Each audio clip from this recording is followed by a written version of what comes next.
안녕하세요. 오늘은 사진에서 어떤 부분을 강조하고 어떤 부분을 흐리게 만들어야 되는지, 또 어떻게 크롭을 해야 되는지에 대해서 한번 얘기를 해볼까 합니다. 먼저 사진에는 사진에는 사진가의 의도가 있어야 돼요. 사진가의 의도가 있어야 되기 때문에 이를 통해서 우리가 어떻게 이걸 어떤 의도를 주고 이 사진을 어떻게 만들 거냐, 이 사진을 어떤 메시지를 줄 거냐, 이런 게 필요한데, 일단은 보통 아이돌을 찍으면은 이제 아이돌 사진을 많이 찍으면은 얼굴이 강조가 돼야겠죠. 보통 피사체가 강조가 많이 되니까, 피사체가 많이 강조가 되니까 1번 피사체에 피사체에 집중을 하게 해주는 게 가장 중요하다고 생각해요. 뭐 양옆에 있는 뭐 다른 피사체를 지워준다든지, 아니면은 뭐 시선이 끌리는 다른 것들을 뭐 없애준다든지, 이런 게 중요하고, 그리고 또 이거를 이제 크롭으로 하는 방법도 있고 블러를 통해서 하는 방법도 있는데, 간단하게 그냥 어떻게 하는지만 얘기를 해볼까 합니다. 뭐 그렇게 어려운 건 아니고요.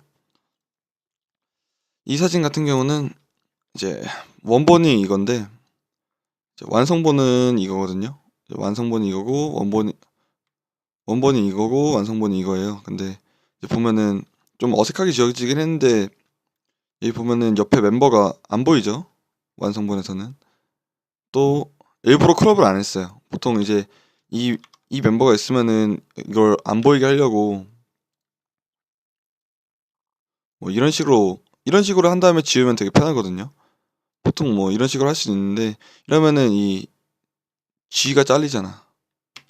여기서 ING가 잘리잖아. 그래가지고 일부러 크롭을 안 했습니다. 또 이번에 또 약간 머리 위에 공간을 많이 남겨서 약간 배경을 보이게 한 것도 있고, 뭐 이런 식으로 멤버를 뭐 불필요한 것들을 지워야 되는 방식도 있고, 아니면은 이제 양옆에 이제 가운데 있는 피사체 양옆에 이런 다른 사람들을 지우는데, 이렇게 지우시는 분들이 있어요. 이렇게 하고 가우시안 블러 빡, 이렇게 지우는 분들이 있단 말이에요. 이건 좀 이건 안 이러면 안 되죠. 이러면 안 되고, 아무리 이랬다 해도 지금 이 자체가 이 옆에 있는 사람이 좀 흐리긴 해도 얼굴이 보이기 때문에 이거를 절대 이렇게 하시면 안 돼요. 패드 값을 안 주고 블러를 빡 때려버리면은 그냥 뭐 이상해집니다. 가끔 이런 분들이 있어요. 이런 분들 때문에 이거 찍고 있는 거예요. 만약에 만약에 아니라 이거 어떻게 해야 되냐? 이 보면은 엔터를 치면은 이 패드 값이 먹는데, 보통 저는 리사이즈를 하고 나면은 10에서 20 정도를 줘요. 그래서 한 15를 주고 생각을 해보면은 주고, 필요한 부분에 한 번에 다 블러를 먹일 거예요. 전체적으로. 그리고 왼쪽에도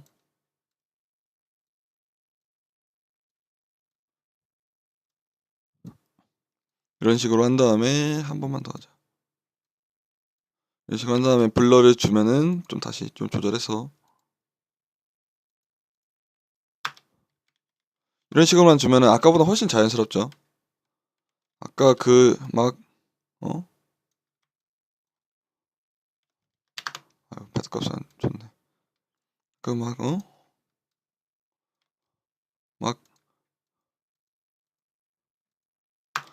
이거보다는 훨씬 낫단 말이야. 이렇게 선이 생기면 안 돼요.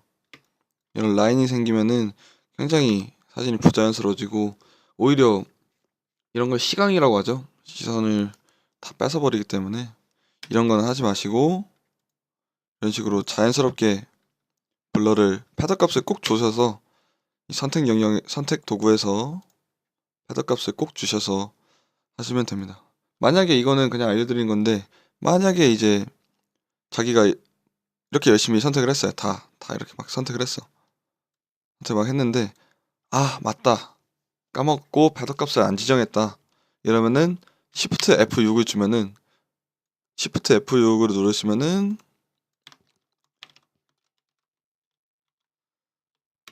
이거를 누르시면은 이 페더 셀렉션이 나와요. 이래서 뭐 이대로 20을 딱 주면은 페더 값이 먹죠. 좀 더 원이 부드러워진 게 보이죠? 이렇게 이런 식으로 할 수 있습니다.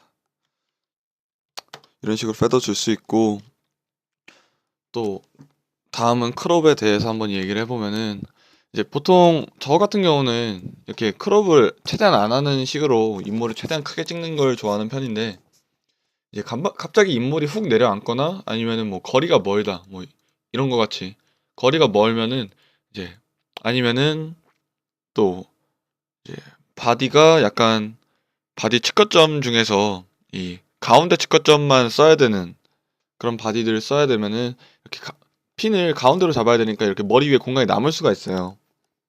그런 경우가 많이 있는데, 이제 이럴 경우에는 우리는 결국에 인물을, 이 연예인을, 아이돌을 찍는 거니까 보통 이 여기 위에를 헤드룸이라고 하거든요. 이 헤드룸이, 이건 취향인데 저는 보통 한 이 정도 둬요. 이 정도 두면은 딱 인물만 보이고 좋아하는데, 뭐 어느 정도 뭐 좀 더 많고 그런 건 상관이 없는데, 아예 이대로 올리시는 분들이 가끔 있어요. 가운데만 딱 맞춰놓고. 이러면은 굉장히 시선이 어디로 갈지 되게 어중뛰죠. 이렇게 어중뛰게 되니까 조금 더 크롭을 해서 딱 인물만 보이도록,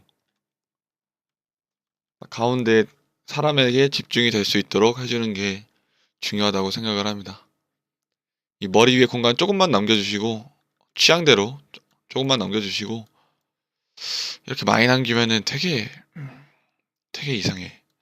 저는 이런 거 안 좋아해요.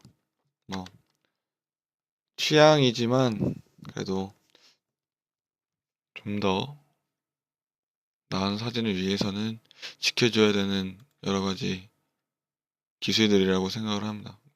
크롭을 통해서 원하는 시선을 가져올 수 있고, 이거 뭐라 그래야 되지? 크롭을 잘 해서 이제 뭐 원하는 의도를 연출할 수도 있고, 이제 원하는 피사체에 시선을 집중시킬 수도 있고, 뭐 찍을 때 우리는 이제 일반 포토그래퍼 분들처럼 뭐 구도 잡고 찍는 게 되게 힘들잖아요. 일단 찍고 나서 뭐 크롭으로 구도를 잡던가 해야 되는 그런 식인데, 구도 잡는 게 되게 힘드니까 되게 힘들다 보니까 이제 일단은 찍고 크롭을 잘 해서, 크롭을 잘 해서 피사체에 집중시키는 게 되게 중요하다고 생각을 합니다. 또 이런 양옆에 이런 피사체들 치울 수도 없으니까 이렇게 다 잘 케어해주고, 절대 다시 한번 제가 말씀드리는데, 절, 절대 이런 거 하지 마세요. 제발 이 선 생기는 거 제발 이런 거 안 돼요. 일단 그러면은 이번 영상은 여기서 마치도록 하겠습니다. 감사합니다.